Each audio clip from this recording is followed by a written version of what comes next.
Hello and welcome to At the 55, your home for OUA football. Me and Tom are back on the mics with a special mini series we're calling Draft Stories, where we're going to profile some special individuals who made the leap from OUA football into the CFL and just looking at what that process looked like with the draft on our hands. Tom, I'll give you the pleasure of introducing our guest. So, Tom, how the heck are you doing? I'm doing well. I'm doing well. Another very special guest, somebody who means a lot to me and having been a very small part of his own football experience here. Starting right guard for the Hamilton Tiger Cats, Mr. Coulter Woodmansey. How are you, sir? Oh, I'm great. Thanks for having me, guys. I'm excited to be here. Appreciate it. Very happy to Yeah, have you Tom, on, you're sir. my last year at Guelph. You were my coach for a bit there. I That was sure pretty was. awesome. Yeah, man. He's the first one to shout me out, saying I was the best player in the league that year for O-line. I remember Tom's always pumping my tires. I Appreciate it. appreciate it. I appreciate it. I do actually have a special story that I will get into here regarding that. Um, while I was coaching there right before I guess the pandemic hit, I was also doing some part-time work at Home Depot. Hmm. And probably 2 months before the draft, who do I bump into but Orlando Steinauer in the Home Really? Depot in there? And I go, Coach, I'm such a big fan of the Cats and whatever. We get to chatting a little bit. And I go, hey, listen, I got somebody for you. And he does the, okay, sure. Because I'm sure so many people come up and talk to him. And I go, look at Coulter Woodmansey, second team All Canadian, should have been a first teamer, can play multiple positions, named your stats, your height, your weight. And he started, second team All Canadian out of Guelph. Okay, I'll take a peek. And then sure enough, later, first overall pick for the Cats with number 5 in the draft, baby. Man, I So love it. I'm gonna all right, I'm giving you credit. I think you got it. You at least put my name in there for the running. Oh yeah, Love yeah. it. So I it was appreciate it. a real when I saw your name get Yeah. taken by the Cats, my team, and after having that conversation, Yeah. man, I did some selling for sure. So it That's was a so hell of a thing. awesome. Yeah, honestly, not a better person to meet up with because O is like he's the nicest guy and like best coach I've ever had. That's He's amazing. awesome. Well, Coulter, we know where you're at now, and Tom shouted out the Guelph background. Of course, that's one of the ties that you and I have. You Yeah. came in 2016, the year after I had just left at Guelph, but for you and I as well, not that we knew each other, but it goes that further step back. Us both being from Toronto, I'm representing your high school here with the Northern Red Knight sweater. For those tuning in via YouTube, of course, though, that was the school I was technically rivals with, being a North Toronto Collegiate alumni, though it wasn't really a rivalry because normally a rivalry means that each team possibly has a shot at winning each year, and we never even played you because we were so inferior to where you were at. But, you know, before we dive into the mechanics of your draft and just your whole career and everything like that, I would be remiss without just starting talking about the Toronto piece of it because, and Hmm. I don't think I've shared this with you. I feel bad wearing this sweater, not because I'm a North Toronto guy, but actually I teach at Central Tech now. But Really? yeah, yes sir, go I Blues. did not know that. But Toronto football's been a thing that there's been a lot of conversation about, if only because every time I hop on this mic, darn near, I'm going to bring it up in some capacity. But I know you're really well connected still with that community, with how much Hmm. your family's been involved with the Junior Argos program. You grew up Hmm. playing for that organization, and I guess the OFC at the time, and now there's part of the OSFL and everything like that. And I know Hmm. that your parents are still connected with that program. At least I Yeah. saw them last year there. Just kind of talk a little bit about your experience growing up playing football. Northern, for those who don't know, one of the powerhouse programs, high school programs in the city of Toronto. The Junior Argos have been around for some years, and just how where you kind of see Toronto football at to the extent you're still keeping tabs on it. Yeah. So for me, first off, Zach, known about you the entire time. We have connected a little bit over the years, and you were a legend at Guelph. So ever since I stepped foot in there, I knew all about you. Coach Mike always talked you up. He missed you from the day you left. Um, and then in regards to Toronto football, so for me, a little bit with my story there, went to Northern, played Junior Argos, as you mentioned. Uh, Loved the people of the Toronto Junior Argos, and I'll just pump their tires a little bit here because they're the best people I've ever got to know. Dan Grossi, unfortunately passed away last year, was my first ever football coach, and then became president of the Junior Argos. Still friends with his wife and his amazing daughter, and they're just good people. And then we got everyone down there from like Carlo Honorati and so many great people who I'm still friends with. And Carlo was at my son's first birthday, and he was my second ever football coach. And he got him this cool little, car thing, that like this little gravity fed car thing to teach him how to do these little games. And there's just so many great people that are involved in Toronto football. And these are just two examples of amazing people in that organization that made it so as soon as I finished high school, I jumped into their board of directors and their coaching and started doing fundraising for them and did whatever I could to be involved and help, because football in Canada, as you guys know, it's a bit of an uphill battle with with the support we're given. So that I was involved with them, Toronto Junior Argos. I went to Northern. Northern was a great experience. As you've mentioned, we have some really good support and coaching and facilities, and a lot of the school cares, which is fantastic. So I grew up since I was 12, just ingrained in football, because the culture in that Toronto football, when you really dive into it and make it your own and really attempt to connect with your people around you and the coaches, because they want to give back to you. There's really good people around there. Like, as I said, Junior Argos and Northern just being one example, but there's a lot of really great teams in the GTA for summer football and for the high school football that have good people, and the people who are in football in Ontario are in general really good people who are giving back, not for financial reasons, but because they love the game and they want to give back because it gave so much to them. Absolutely incredible. And having you be a part of that, I really love the direction of just football in Ontario and where it's going. I think the Toronto Football Organization, especially with you joining the board and things, it's always been strong, but I love the direction in terms of where it's going. Even just, I believe it was this past year was one of the first times that they've done like an all-star showcase with the city of Toronto, and just seeing stuff like that is so incredible. And seeing all of the work that JT Suey and the folks over at Football Ontario is doing is really outstanding. So I wanted to make sure that I shouted that out before I got into even just talking to you a little bit more about your experiences here. Yeah, and I was on the board of the Toronto Juniors, just the summer football team. I'd love to get more involved with Toronto football, the program as a whole. My parents are even still on the board for the Junior Argos. So with everything I have with football and family, it's hard for me to be there enough for them to save the board spot for me. I'd love to be. I'm still a part with the Junior Argos, but my parents run the registration for them, but I can't be there as much as I'd like to. That's amazing. Just super quick, Tom. I hate to break your heart, Coulter. I'm coaching with the Etobicoke Eagles this summer, so I feel terrible for you. Well, and of course, though, your Northern connection, you just got to give the Greddises a call, and you'll be on that Football Toronto board like that. Oh God. The connections run deep. Crazy. They're so good for the Toronto league and Northern and Etobicoke. Everything they do it's huge. It's huge for Toronto football. Going into a little bit more of your own football history before we really start getting into the CFL and your draft experience and all of that, I really wanted to talk to you about your experience at Guelph. Obviously, a very proud Griffin, one of the best to ever don on that Guelph O-line. I have confidence in saying, and that's a very strong statement for the quality of offensive linemen that have come out of there, Mr. Bader Shammai being one of them.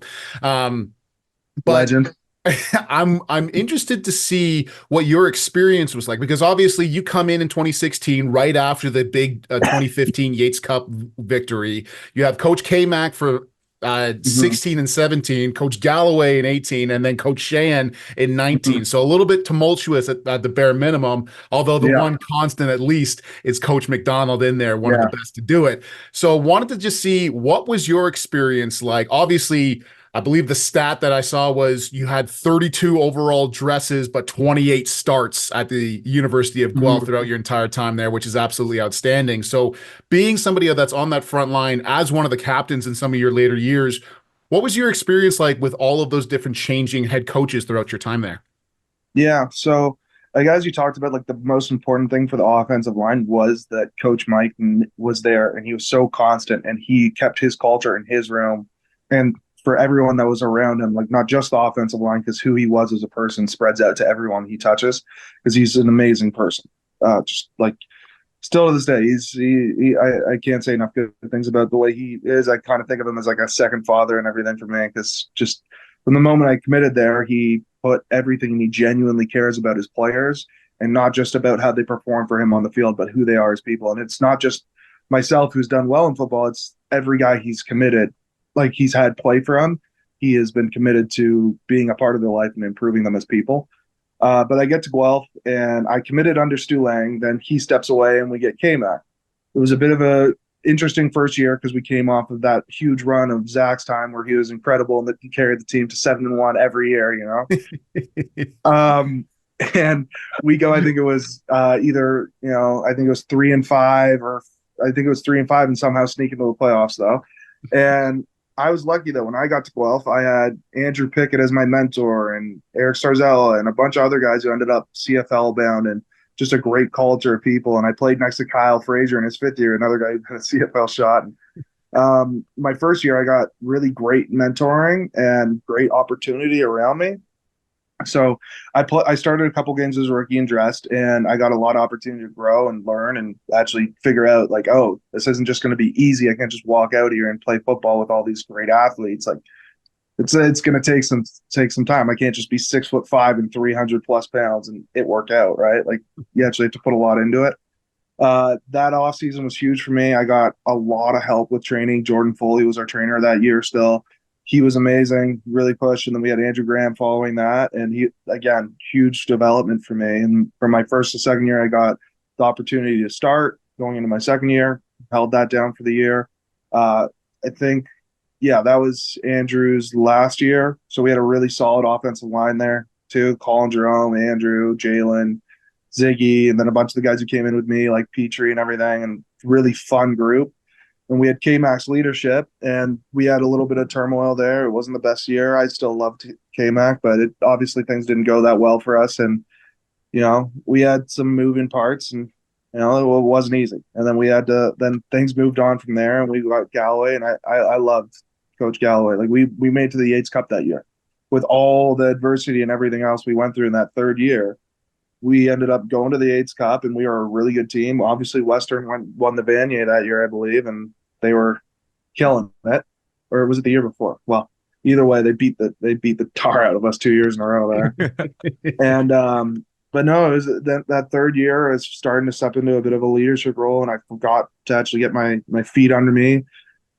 Colin Jerome was still there. He was our center. He was our leader. He was the captain of the offensive line. And we had a great group, and Todd Galloway did a great job. But then we moved on to Coach Sheehan, and, things weren't easy for him either. Like coming in during COVID, you lose all your veteran leadership. You have all these other things going on. And like, obviously there's no excuses. Winning is the only currency in football. Right? If you don't perform, you're not going to have your job forever. And I'm very happy for him to get the opportunity in Calgary. But we had that, and the good thing with us is that whole time going into Coach Sheehan and everything, we had Coach Mike, the Rock there, making sure that the O-line stayed taken care of and everything worked out well for us. And that's why, like, even to this day, like we had Spencer Masterson drafted last year. We have consistently put out and developed offensive linemen, and Coach Mike was a huge part of that. And now that he's coming out of retirement to come back to Guelph, that's huge for the organization.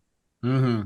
I do just have one quick follow-up question before you get into that, Zach. I think, as far as I can tell, the rest of the football community was very surprised when you guys go to that Yates Cup, like you said, in 18, and then 19 comes around, and it's Coach Sheehan that stepped in. Now, obviously, people have a lot of things to say about Coach Sheehan and his tenure there, but before that happens, are you as the players surprised that Coach Galloway isn't given that head coaching role, or what was the vibe like when that happened? So when Coach Galloway was in, I think they announced it was as an interim coach, and he was going to have the opportunity to get it. So we didn't really know where it was going to go from there. We knew that it was going to be open to whatever the university chose afterwards, that it wasn't a guarantee just because we had success under Coach Galloway that he was going to like retain the job. I was hopeful that he would. I really like Coach Galloway. Like, he's a great guy. He really did a good job. Like, I think he was underrated as a head coach in the way that he really cared about us as people, in the way that I think a really great coach, like a mark of a great coach, isn't just if you're a good scheme and you make sure that you have, it's not about being smarter than everyone else in the league. It's about making the people around you better and giving them an opportunity to thrive at a high level. And that's something that Coach O has done at a level that I've never, like, from the moment I walked in there, everyone every day in the building gets better because he's there and because of the culture he's built. And Coach Galloway, I think, did a very good job of that. So that's something I don't think he got enough credit for. And when he was let go, I wasn't happy about it by any means, but I understand the business of football is extremely fickle, and it's really hard to keep jobs. And and it's the same thing as players, right? Since I've been at Ticats, I'm pretty sure there's like 10 players left from the time I joined the team to now.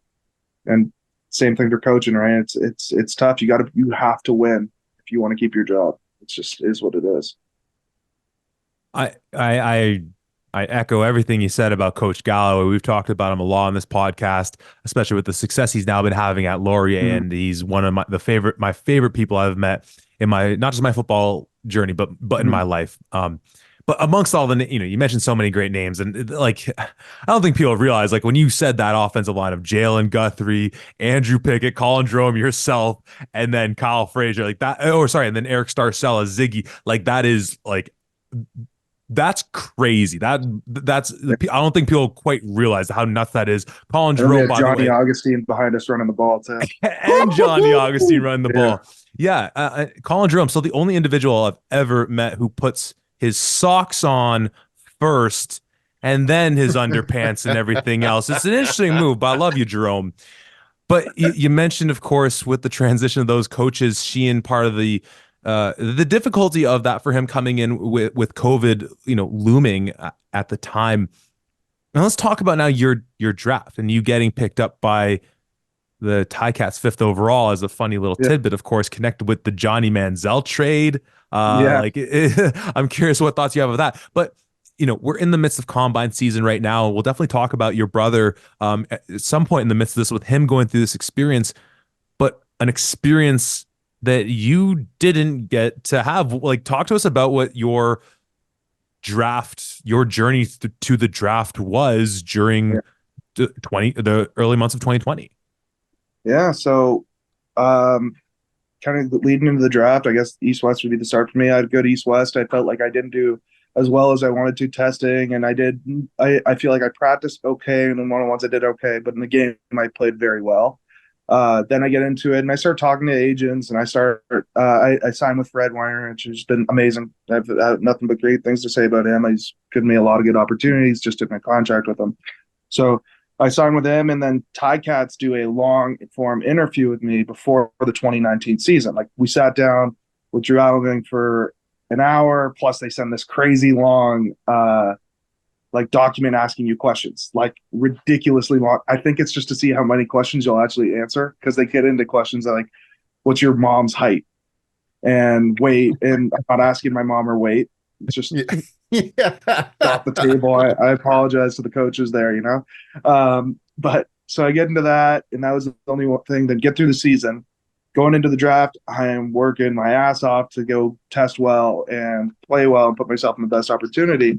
I was lucky enough to get invited to the national, but I didn't know really where I was going to stack up. It's so hard to know. I know I was second team All Canadian, which is great, but there's so many great players every year that the league is just packed with talent. Plus, you have all the guys down south. Um, so I getting ready for the draft, and we're 2 weeks out. The East Regional just takes place, and then boom, COVID shuts down the whole world on that same day. So the East Regional comes out. They announced that the Nationals canceled. I've done all this training, which isn't gone, right? Like, I still want to be in great shape, but the combine's over. No combine, all that interview, everything's gone, and it's just we're stuck in this weird situation where I'm doing Zoom meetings with teams. Interesting enough, Ticats I didn't talk to at all, period, like, except for the night before the draft. So like in 2019, I talked to them before the season. Night before the draft, they give me a quick phone call to see how I was doing and ask a handful of questions, and all of a sudden they draft me fifth overall, and I thought I was going late in the draft, but that was great. I wasn't even sitting on my couch. I wasn't even paying attention because I didn't think I was going to get picked that high. But yeah, no, so the draft process was really weird. So I did a couple of workout things for the teams, did a video of me weighing in, doing a video of a couple things and some Zoom meetings, but that was really it. And it was just a weird time in the world right then. So we did what we could. Fred was a big part of that because he could talk to teams, and he got, this is what they're looking for. If you can put together this video of you, benching and you doing a video for that they're going to do at the combine and stuff like that. And we sent it off and worked out, but yeah, it was really weird. It was a really weird time. Well, the first and foremost, before we really dive into that, I want to make sure to all of our listeners out there that they know that Coulter is incredibly humble as a player. He was one of the best offensive linemen that I've ever had the privilege of being able to coach. The dude not only had the strength, the speed, the handwork, but you knew the game inside and out. There was one time that I'll never forget. I'm still a budding assistant offensive line coach trying to get my legs underneath me. We're playing against Waterloo in that 2019 season, and something breaks down where somebody comes free. And I'm looking over on the up in the booth there, and I say, "Oh, it came from the right side. I think that's Coulter's guy." And so I call down the coach Mike, and I say that after the game, Coulter comes up to me. "That wasn't my guy. They shifted like this. The blitz came through. The guy came here, so I had my man." Oh, called out the coach completely because I had it dead wrong. He was absolutely right. He got it right. He called it out the right time. So yeah, I wanted to make sure that I shouted out you for that in particular. You knew you knew your stuff even better than the friggin' coach did. I don't know, man. Normally, and my general policy of that, and I shouldn't. I honestly, I should have just eaten it with in general. That the way to go with it, and the way to be a good teammate in general, I believe, is shit hits the fan, bullets are flying, coaches make mistakes, players make mistakes, and just do the best you can to move forward in that moment. So like the next day, we always see stuff on tape, but no, I do think I put a lot of work into it. So like the mental side of the game, I don't know. I don't think enough guys put enough effort and time into it. Like they just say, "Oh, that guy's really football smart" or whatever, and they just assume that it comes naturally. Like I can say about the Ticats and when I was at Guelph, like, the amount of time we put in as a group to know that we know our stuff as a unit was a ton of time. Like, with the Ticats, we're there pulling 12, 13-hour days. That you don't have to be. You only have to be there 4.5 hours, but to make sure that we're physically ready to play, but also mentally, like you need to put a ton of time in to as a group, as an offensive line, to see things the same way. Mm-hmm. Yeah, most definitely. And so, with all of the insanity that was that year in terms of COVID and everything else, what was your first experiences on that team like? Obviously, you mentioned that the Zoom calls and the team calls with the coaches and that. What was it like meeting the players? Did you meet them over Zoom? Did you get a chance to actually be in person with them? What was that like? To get drafted 2020, it's super exciting, right? Like I just got drafted as in the first round. I didn't even think I didn't know where I was getting picked. I thought I was honestly, genuinely, I thought I was getting picked third, fourth round. Did not think I was going to get picked early. I was like, oh, maybe Toronto would get me in the 20th pick because it's like whatever the conditional pick, they have to pick a regional guy. I'm like, whatever, we'll see. But so I end up getting picked. I'm as excited as ever. My family's freaking out. Everyone's freaking out. And then things just go like completely quiet. And like I got a package with some clothes from the Ticats. Never go to the actual Tim Hortons field till 2021. Like never got to go into the building for an entire calendar year. And the season gets delayed. It gets cut down. I had met the players a couple times on like Zoom meetings where we installed a little bit of offense stuff, but it was all really minimal until the season kicked off. But yeah, walk in. It was also the weirdest season because everyone's set up. Everyone has to do completely like you have to go and do what was it? Like you have to quarantine prior to the season, then you have to go in and everyone's in hotel rooms, and then you have to wear monitors to make sure that you're separated from everyone, and then you have to go on the field and it's training camp. But it was also really weird because I genuinely didn't think the Ticats would have picked me out of anyone because they had a stacked offensive line at the time and great Canadians. Like with Revenberg and Sirocco and Jesse Gibbons and a lot of other really great guys out there, and K. Okafor and Chris Van Zyl.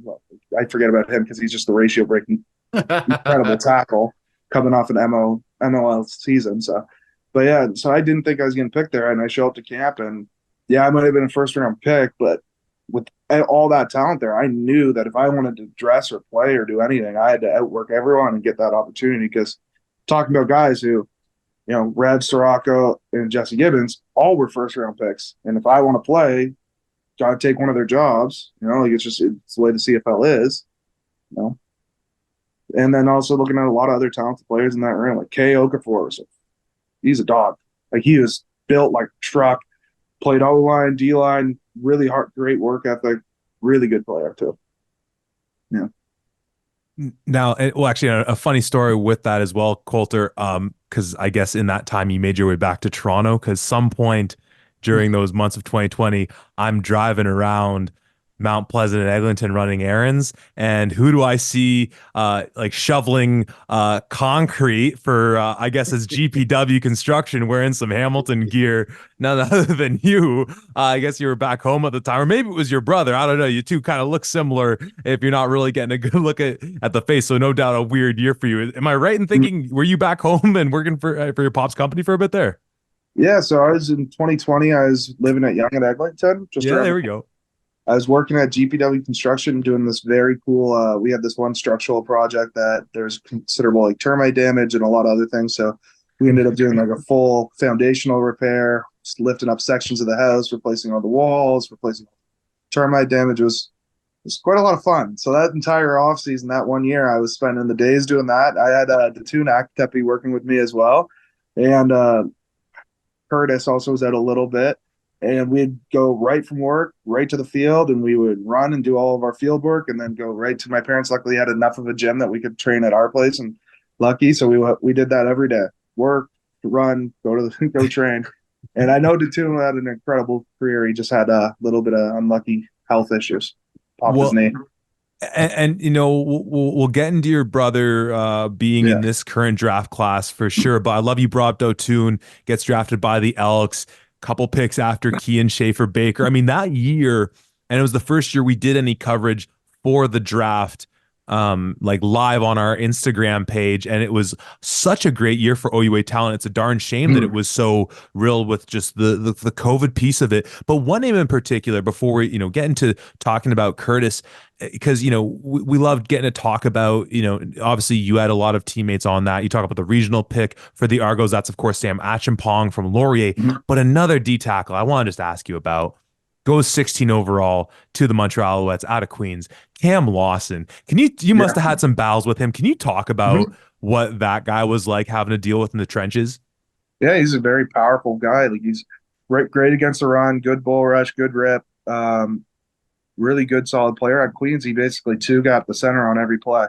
Like they just said, he's good enough to eat up two gaps, and we can play at the light box. Didn't always work out for him. It's quite the task, and it wasn't because he wasn't doing a great job. Obviously, he was if he's getting picked 16th overall. And then when he gets to Montreal, he ends up getting traded. He ends up getting traded to Winnipeg, and he's playing great now. He just got another contract, and guy's a really good, solid player. He's gonna have a long career. He's great. Now, keeping on that same kind of vibe here, with your experience, obviously extensive starting at Guelph and now being a starter with the Hamilton Tiger Cats, how big is that jump going from the OUA to the CFL in terms of the caliber that you're playing against, what's expected of you? Obviously, it's the pros versus university football, but what is that gap? What is that jump like? So it's interesting, like kind of how to explain it. So like the way I think of it, a lot of it is consistency, right? Like you're gonna face some guys who are physically like not the same, but like some of the CFL players. Like there's gonna be guys who have a jump from any of the guys you'll see in the OUA, with a handful of exceptions. But it's consistency in technique, consistency in your approach for preparation, consistency in the way that you take care of your body, the way you do your off-season training, like the way that you take care of yourself and prepare yourself has to be at a very high level. And then the consistency that you have to improve at to stay in the league. So like for me, the day I walked into training camp, I would not have been ready to start. But head down, work ethic, buying into all the stuff Coach O and our rest of our coaching staff and players teach, and taking advantage of those great names I mentioned to you that were on the Ticats, like Revenberg and Van Zyl and Sirocco, who are like direct mentors to me. Like specifically Revenberg and me, I put insane amount of hours together working on film and technique and in the gym and just like a culture. And now with David Beard there, we made this a priority. So like when I get to the Ticats, I'm not ready, but I work as hard as I can through training camp to improve. And something Coach O talks about his way a lot. What are you working on today? And actually writing down something to work on every single day and making sure you can check that box and doing that type of stuff. And then through the first 8 weeks of the season, where I dressed a couple games, but basically was just hanging out watching games, and it tore me apart. And being on the not the PR, but just doing scout team, and every day getting in there early, getting in the gym, working with the strength coach, and like the person I developed into before those 8 weeks, like that's where the jump came from. It wasn't just being, oh, it's a big jump, you have to be this much more talented to get there. It's who you're going to be, because the day you get drafted, you're not good enough. Like no one is. Not saying that this guy isn't specifically good enough. You need to work your ass off every day to keep that job or to get that job. And once you think you're good enough, you're not. You're going to fail. Like me today, like if I'm working as hard as I can to get ready for the season, but if I show up to training camp and I am not with the mindset that I need to earn my spot starting and I need to earn my spot to play in that next game and I need to work my ass off, like you're going to lose it. So the difference really is how hard it is and how much effort you need to put into every day to keeping your job and keeping your opportunity. And like the thing is, like I find it's your responsibility to do those things. Like you have people that rely on you to feed their family. Like those coaches, those fellow players, the city of Hamilton who like spends their hard-earned money to come watch you play. Like it changes. It is now not just a game. It is a like people rely on you. So that's kind of like sure there's a jump that is like strictly technical, but it's the amount that you like the care factor that is the biggest jump to me. And so many of us at even just the OUA level have either experienced this personally or had a teammate who had that moment of like, I'm no longer the big fish in the small pond where I was just elite speed in high school and I didn't really need to work those skills, or you're 6'5", 310 and you just like you can't teach that. You can just bully guys. So I want to now transition because as you're talking about like that realization of that it's more than a game. There's all these things. It's this commitment. It's this 13-hour, it's these 13-hour days of study. You have a younger brother, Coulter Woodmansey, also coming from the same pathway that you're going from Junior Argos, Northern Red Knights, Guelph Griffins, now having a different experience than you going through the draft of having been at the regional combine, the invitational combine that Tom was at, and getting ready for the draft. What kind of conversations are you having with him? Obviously not being able to connect through the exact experience he's going through, but in terms of relaying some of those lessons you're talking about, and I'm sure I know he's got that a great work ethic as you do, but of those things that like I know you think you know, but just trust me when I say you don't really know yet. And as best as you can, listen to my words when I say it's different and in a way that like it's nitpicking. It's everyone's great at this level now, and here's where I need you to really focus in. What are some of the conversations you're having with your brother as he gets ready for his big day?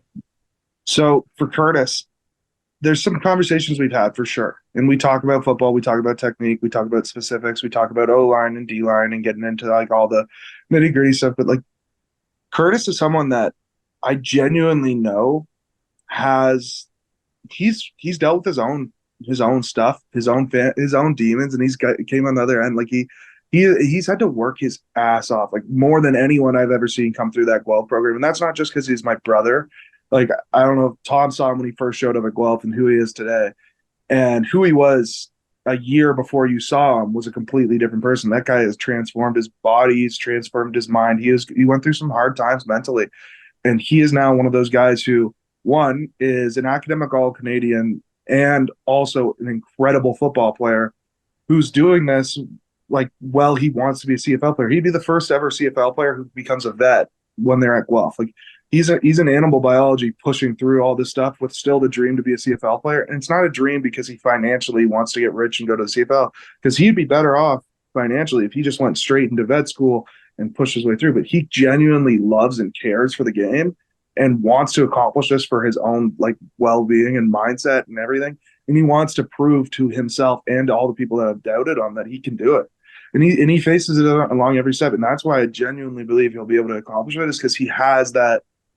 Because like as much as we can talk about it and as much as I can tell someone this is what you have to do to be successful and this is what I did to be successful, like it's internal motivation that's gonna actually push you through. And it's a desire to want to accomplish. It's a desire because you love football that is gonna push you through. And like understanding that is something he has. And I that's one thing I don't have to teach him.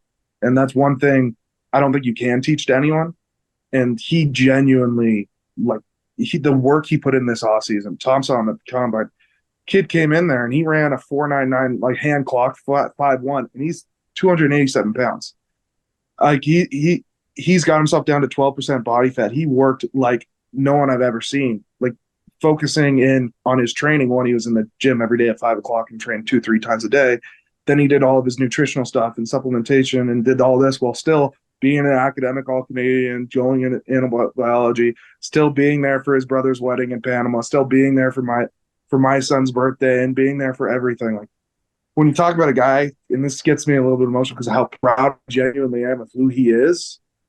Sure, maybe his tape wasn't where it was to be invited to the national. Sure, teams are going to doubt him because they're going to get things wrong, and I can genuinely tell you, like, teams don't give him the opportunity and they don't draft him, and he has to go undrafted or he has to do whatever it takes. They're going to be wrong, and got teams are going to regret it because he's one of those guys that, regardless of where he is today, like tomorrow he's going to be better. And it's not an if, like he's going to. Like he has a care factor beyond anyone else I know. Like that's where you're going to see the difference. Like there's guys who are freak athletes, and like Kean, the day when he was leaving Guelph, like the fact that he got drafted as late as he was, that's a whole nother story. But Kean was incredible at Guelph, but he didn't get the stats for whatever reason.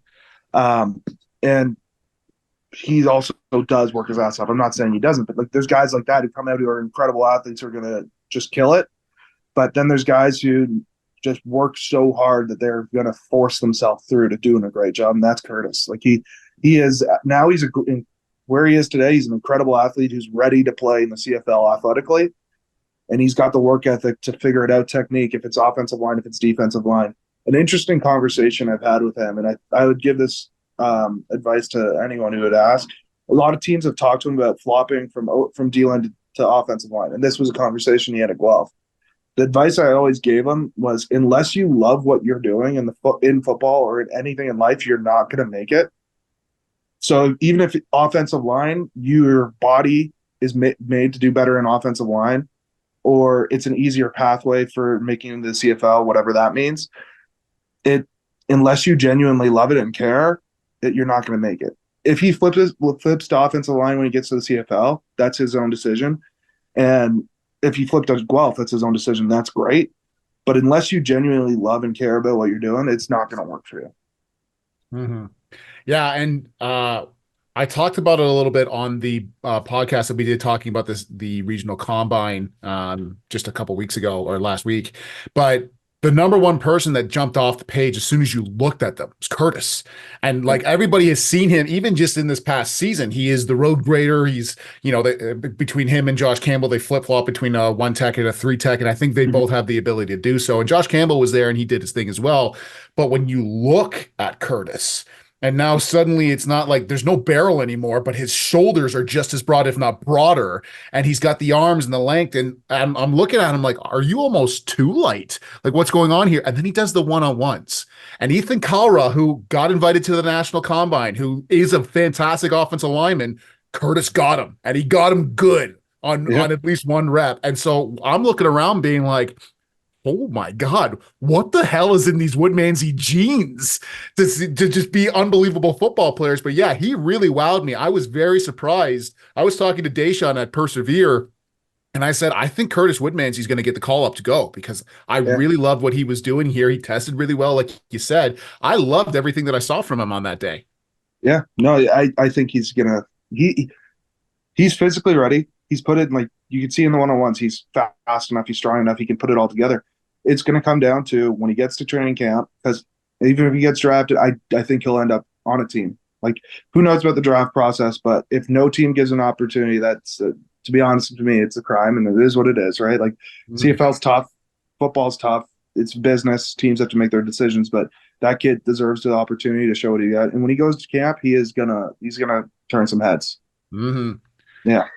Now, sticking with the CFL now, getting back to your story here a little bit. Obviously, once again, like you said, it is that business. You're going through things, but to have the Johnny Manziel kind of era and everything that was happening at the Cats, to see Jeremiah Masoli really step into himself, become that solid quarterback, and deal with heartbreaking injuries. And now he's over at Ottawa. And even though I am a diehard Cat fan, have been once ever since that I could understand what football was, if that dude wins a Grey Cup, I will be happier than anything, because I just, even without having to actually know him, I just love and appreciate everything that he brings to the game. And now having Bo Levi Mitchell, and then unfortunately he goes to the same injury, and you guys have a whole list of injuries at quarterback this past season. What was that process like of the quarterback room that seems to be changing just as often as your head coaches changed at Guelph? So yeah, when I get to Ticats, we got Dane and Masoli, and honestly, love both those guys for their own individual reasons. Like Masoli's one of the best people I've known as a quarterback. Like I only wish him the best. Like you're saying, like if he like other than us winning a Ticat, I mean a Grey Cup, like Ticats winning, I'd be happy to see him do it. You know, obviously, like he's had the injuries and everything else, and like everything else, but like he's awesome person and was a great quarterback and a great leader when I got there. And we had Dane too, who called him Danger. He was unreal. We had that the 2021 East Finals against Toronto, and he just absolutely lit it up. Went 16 for 16, perfect. He had that one play there was a fumble. Guy was running it back. He snatched it out of the guy's hand to save us, losing points right before half. He was awesome. Like I consider him a genuine friend. He's got an amazing family. He's good person. I thought he was a great quarterback too, and I really wish him the best in his retirement. He's coaching now, and then I've got Bo, and Bo's awesome. He's just like complete different dude than those two other guys. Honestly, all of them have their own like incredible personality, but Bo is such like a leader, football guy. Unfortunately, we had all the injuries last year, but I am so excited to see what he can do with a full year. Let's keep him upright and healthy. That's I think something that's my job there. I gotta keep that guy healthy. Got to keep that guy upright. But when he gets going, like he commands the offense really well. Him, like Scott Milanovic, like with his offense being in place and getting a full off season to work with each other and a full training camp, and then also having the offensive line, I think we're bringing back and receivers, the offense we have. Like people might not be expecting what I'm expecting, but I'm expecting great things from this team. I genuinely Damn am. straight, man. Taylor as a backup, like the way he came in as a rookie and stepped up in every moment and played and didn't let the offense fall off and did what was expected of him and then some and led our group. Like it was awesome to see. We have a great team going on. I'm really excited. I'm really excited for Scott Milanovic too as a head coach, and then keeping O in the building as president. Like I feel like we got best of both worlds with everything here. Coulter, last question I have for you. Michael McDonald, Brian Clough, Tom Gredis. Who's winning in a fight? Gotta go Coach Mike though. He's got the 35 years in the RCMP. He's got some chicks. He might not have to reach on either of those guys, but I'm obviously putting you on the spot with that. I love all three of those guys, as I know you do, as I know Tom does. He hasn't had the pleasure of meeting Tom Gredis, so I'm hoping to set that up for some Toronto football content. But like the last thing I do just have to say, we've talked about Coach McDonald already a ton. Me and Tom have been speaking glowingly since his return. It has been a huge thing for me and my Guelph fandom that has waxed and waned a bit over the last couple of years with him leaving and now returning. At the time of us releasing this podcast, which will be a day from our recording, it'll be 4 days since Coach Mike's 67th birthday, if my math's correct on it. Of course, I believe you wore 67 at Guelph as well. So I guess the last thing, because I know when Coach sees this, and I'll let Tom still wrap up, I know Coach is gonna just light up just seeing the three of us on here. I hope you'll both follow suit. Happy belated birthday, Coach McDonald, from all of us here.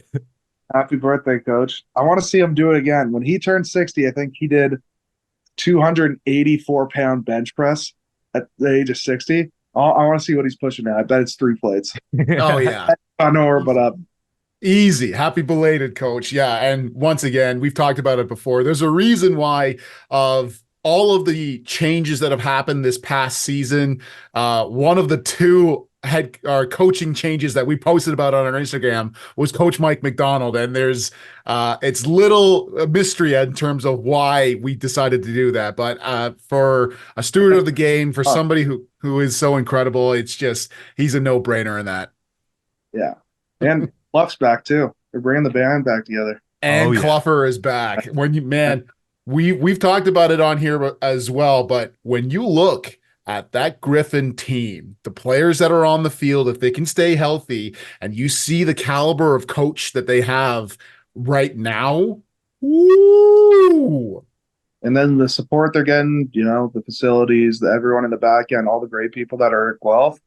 I don't know if it's going to be next year. I don't know if it's the year after, but that team's ascending.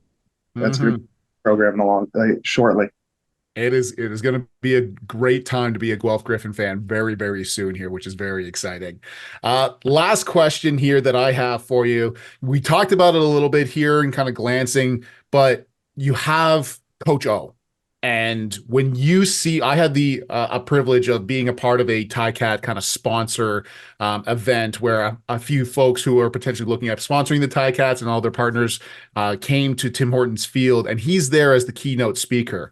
And just his presence there, you could tell he's a natural born leader. The way that he speaks to everybody, even as people who are not his players, everybody is ready to run through a brick wall for that guy. While I am sorry that he's not going to be the head coach, I think still having him around the program, I am so happy about, because I truly believe any place that has him is better, even as somebody on the outside looking in. Can you talk about your relationship with Coach O and who he is as a person? Yeah, like I've said, I genuinely believe he's the best football coach I've ever had. He's what he does so well is he just builds the people around him. And he does it every day because he doesn't just focus on who you are as a football player. He focuses on building you as a better person, which will translate to being a better football player. And he focuses so much on the process that it just makes it so you will grow. Like anytime I've been on a team with him, like the amount we grow as a team, and you see it at the end of every year that he's there. The team who starts the year is not the same team that ends it, because he's not just focused on putting the best talent on the field. He's focused on putting the best players, best people that become a better team that works well together. And for him, like even now that he's just like he's the president of football, like he's still there. Like I've talked to him multiple times through this off season. He has his phone number to all the players. Like you can call him anytime, text with him, and he's the type of guy that you want to do that. It's not just like, oh, he's the president of football. Like he has connections with his players. He has connections with everyone. Like I've spent multiple times talking to him, not just about football, but about family stuff and real connections. Like he's a good person who focuses on transition, like how focuses on making people better. Also, he's just an incredible football player too, and football mind. Like, I'm talking a lot about the person himself, like as a personality, but guy's one of the most winningest players in like CFL history. He's got, I don't know, like 4 or 5 Grey Cups, and won them with the Argos, and won them as a player, and he's won them as a coach, as a DB coach, and as a defensive coordinator, and all this other stuff. Like, yeah, you can't say anything that's like, yeah, you can't speak highly enough. The guy's a Hall of Famer for a reason on the field, plus as a person. And he's talked about it multiple times. Like when he transitioned mentally from like just being great at football and then also made the players around him great, like when he was a football player too, he did the same thing as when he was a coach. Like he made all like the players around him, like the DBs that he played with. He talked about he worked with them. Obviously, they put in the work too, but they became all stars. And when he cared about that, that's when he started getting better. And then he went to the NFL again. And it's the same thing. Like that's what he instills in the players. Like if you work as getting yourself better, and then your unit better, and everyone around you better, you will be better, and the team will be better. And that's the stuff that he instills in you. And he just does it with everything. Like every day in the meetings, he is something that will make you want to be a better person. Coulter, thank you so much for joining us, sharing your story, shedding light on your experience through the draft, and talking so glowingly and so beautifully about your brother that truthfully I was getting emotional hearing that myself. I'm so happy for your success, not only, of course, like I said, as a Griffin alum, but representing Toronto football, and of course your family so proudly and honorably in everything you do. So Coulter, best of luck as you continue to train, getting ready for this upcoming season, and best of luck to your brother and your family with his big day coming up. Thanks, guys. I also want to thank you guys. Like the work that you guys are doing with OUA to shine light on these players and these people that we're speaking about. Like you guys are doing an incredible job, and the content you put out is genuinely awesome, just super entertaining, and I love listening to it. Love listening to the podcast, all the posts, like everything. Thank you guys. Thank you for having me, giving me the opportunity to speak, and being able to, also just catch up with you guys. It's good seeing you guys. Oh, you're a stud, Coulter. Oski wee wee, buddy. Awesome. I know you still bleed blue on the inside, Coulter. Go Toronto. All right, that's a wrap. Black and gold, baby. Leave it alone. Hey, we'll agree. I'm black all the way here, man. Let's go. Go Griffs. Go Griffs. Let's agree on that one. That's a wrap on this episode. Me and Tom will have some other special guests talking about draft stories, a little content as the National Combine comes up that we'll talk to you about. So stay tuned. We'll talk to you about it right here at the 55.